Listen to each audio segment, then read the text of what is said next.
Hello everybody, this is Poohead189, and today we're going to talk about a little something different than most of my videos. Well, sort of. Today we're going to talk about the Dwarves, and I obviously have many Dwarf videos, but today we're not going to be talking about Warhammer Dwarves, we're going to be talking about the Dwarves of the Forgotten Realms. To some of my subscribers, you will not know that I am a part of a larger YouTube group that is admittedly far more popular than I am individually, which is Faerun history.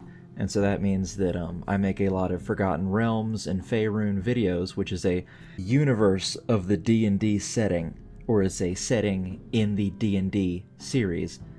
We make a lot of lore videos, and it's very popular. I'm really honored to be a part of their group, because even some of the authors that I highly idolize, that I've read, that have written Forgotten Realms books, watch our videos. But I do standalone stuff in this channel, of course. But since Faerun history has gotten a little slightly slow recently, just because everyone's been doing real life stuff, I decided to just make a few Forgotten Realms videos of my own, and I decided to start with race videos. And today, I'm going to start off with, of course, the race of dwarves. The shield dwarves, specifically. Now, let's get started. Found largely in the northern reaches of western and central Faerun, shield dwarves are the dominant northern branch of the stout folk. They are renowned for their smithwork and craftsmanship. Shield dwarves have endured a centuries-long decline in the face of never-ending wars with orcs, goblins, giants, and trolls.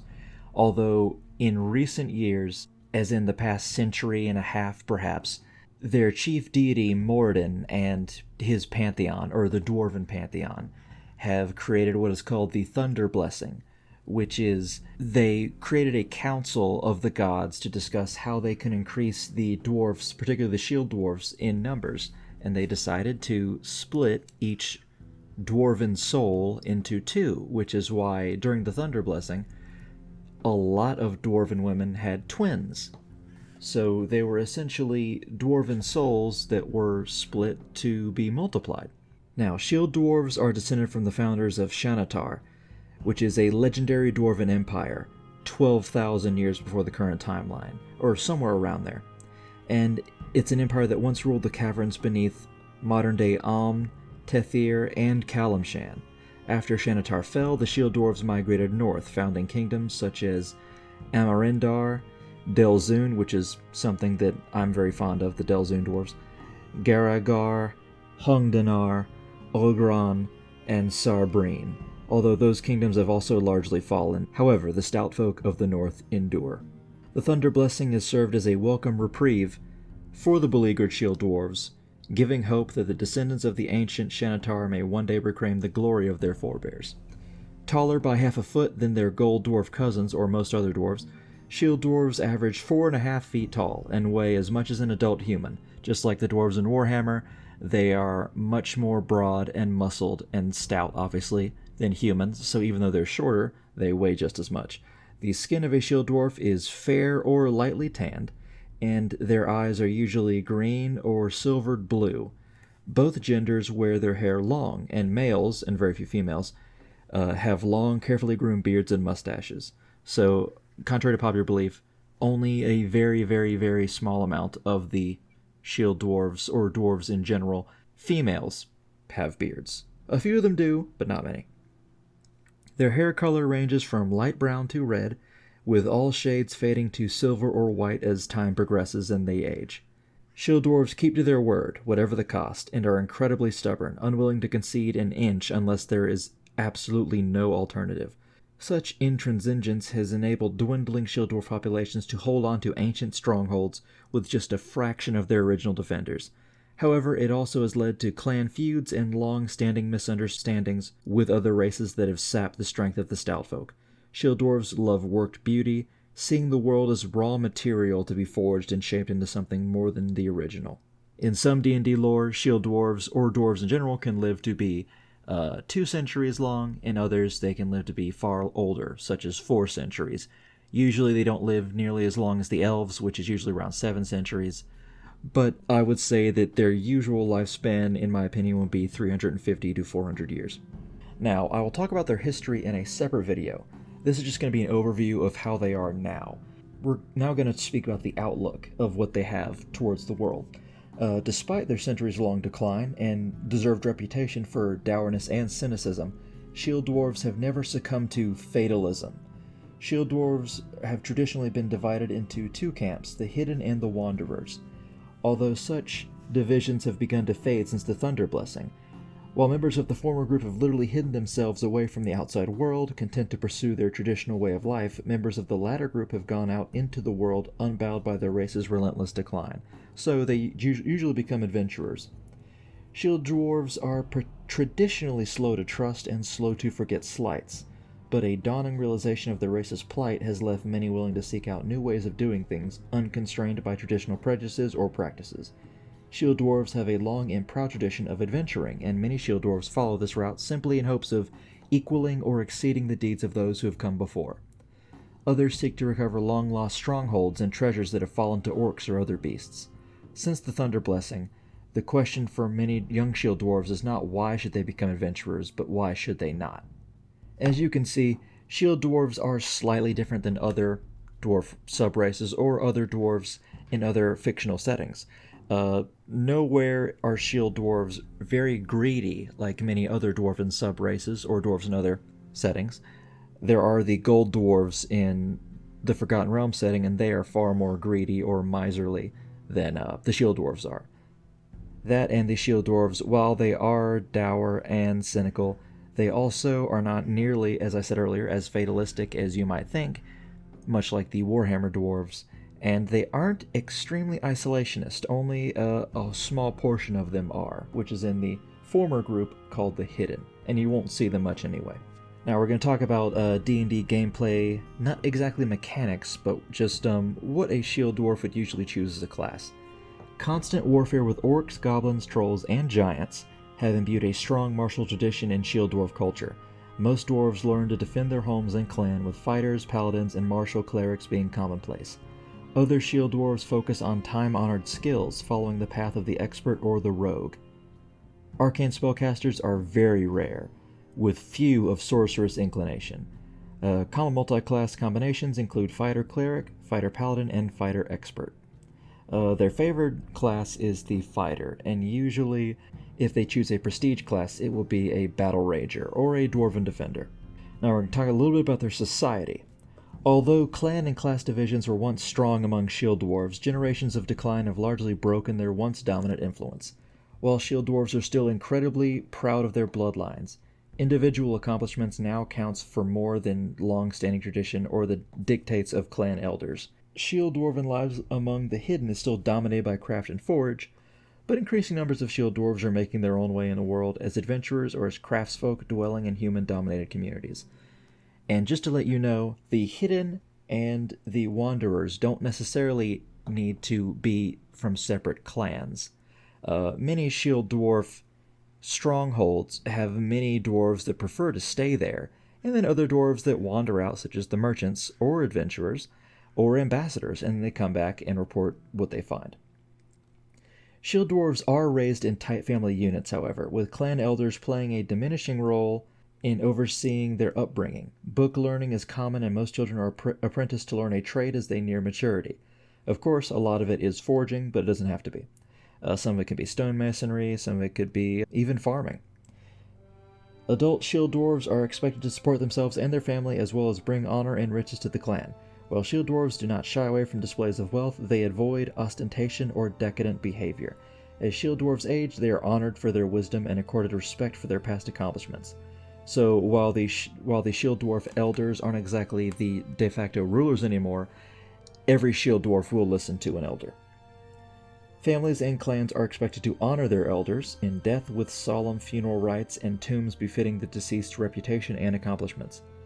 So it doesn't need to have a bunch of opulent wealth, but if they accomplished gaining wealth in their life, it will be added to their funeral rites and their coffins. Generations of wanderers have created large and thriving dwarven enclaves within most human settlements, with all shield dwarves welcome as part of the loosely knit dwarven clan. Shield dwarves occupy the roles of smith or craftsman in many human communities and are well respected for their skill and artisans.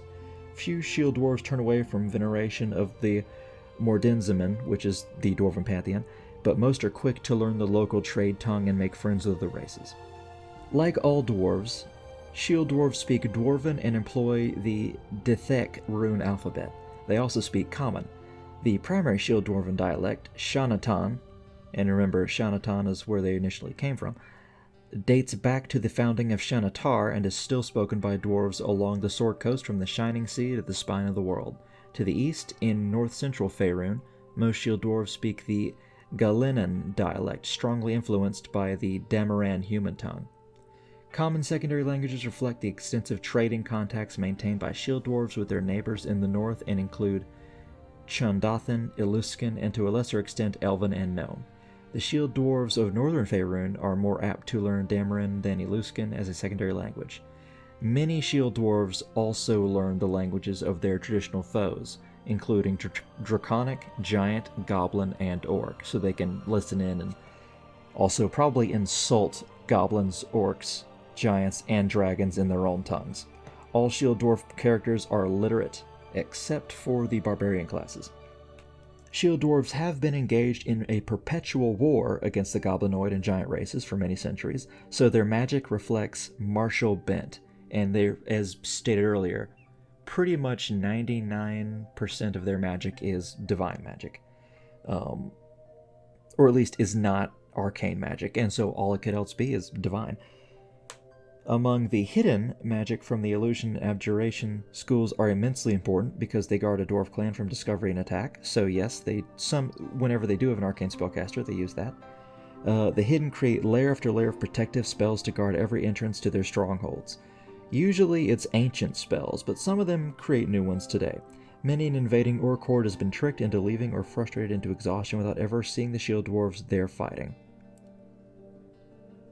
Shield dwarves have a very strong divine spellcasting tradition, with many of the Stoutfolk called to serve the Mordenzamen as clerics, paladins, runecasters, or runesmiths.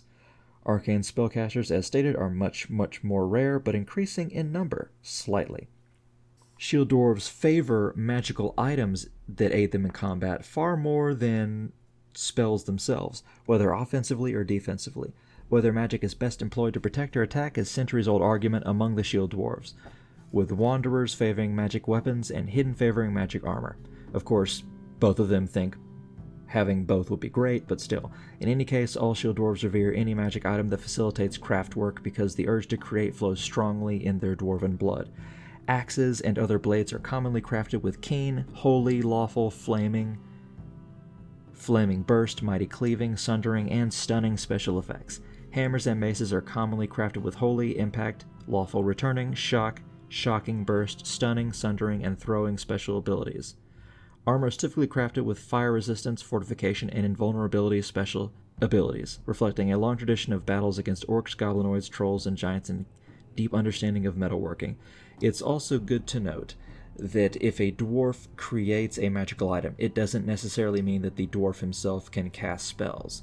He could gain favor from his god, which grants him to imbue the weapon with rune-crafted spells.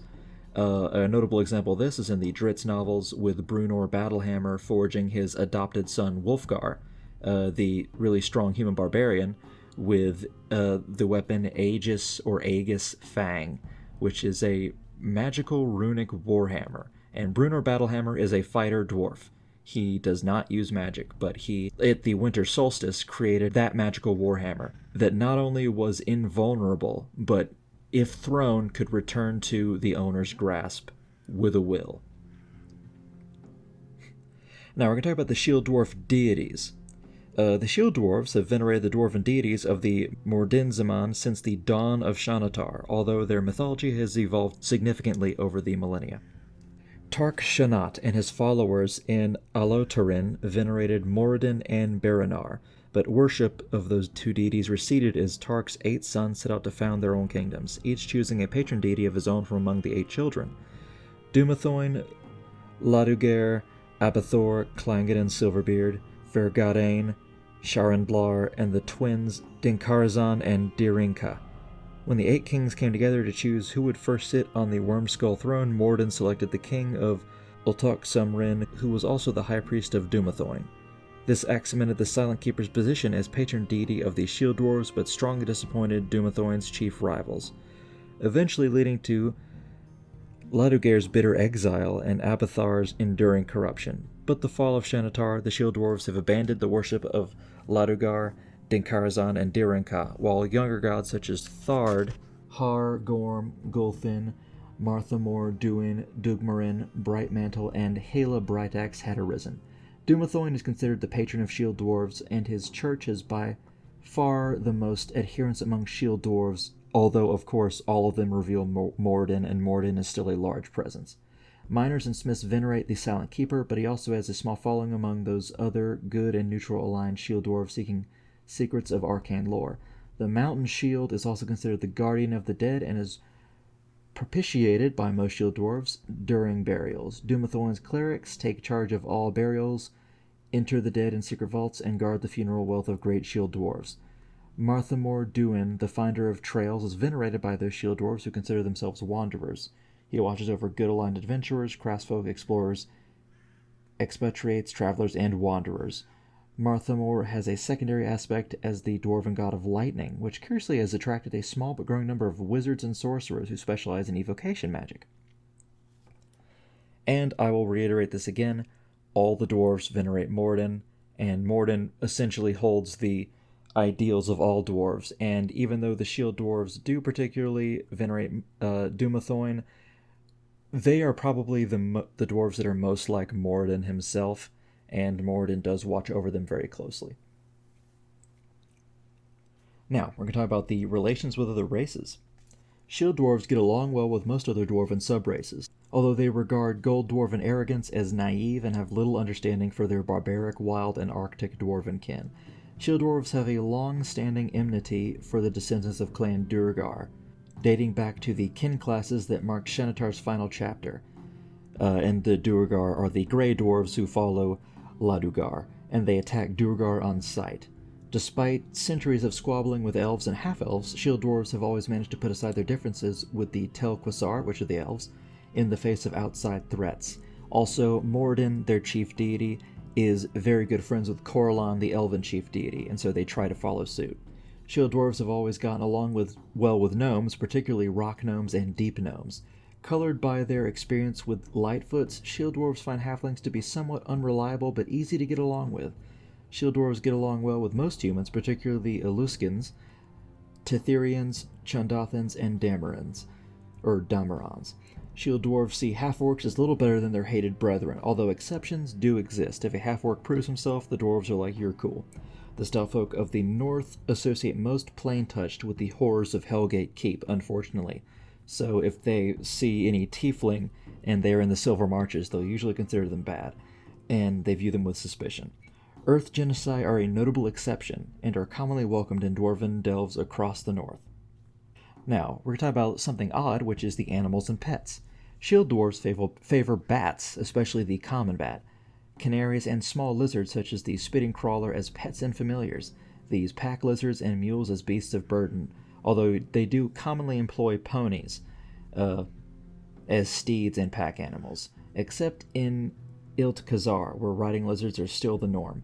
Favorite breeds include the Island Pony, the Nether Pony, and the White Shield or War Pony.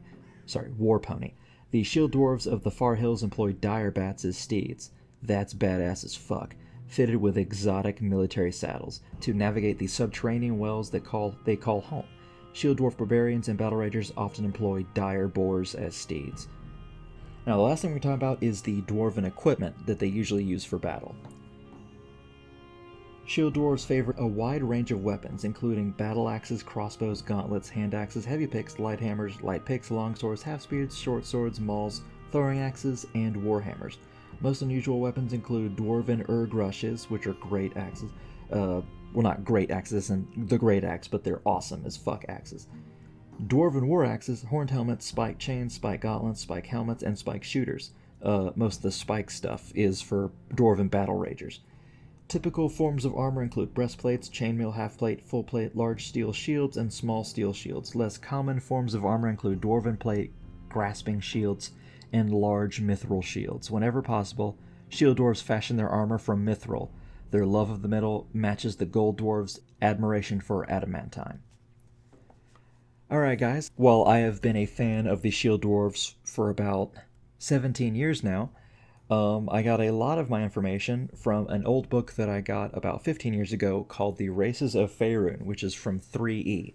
Of course, I followed the dwarves since then to 5E, but 5D does retcon a lot of information in many areas. Maybe not in Forgotten Realms, though, so it's not too dissimilar from what you've just heard.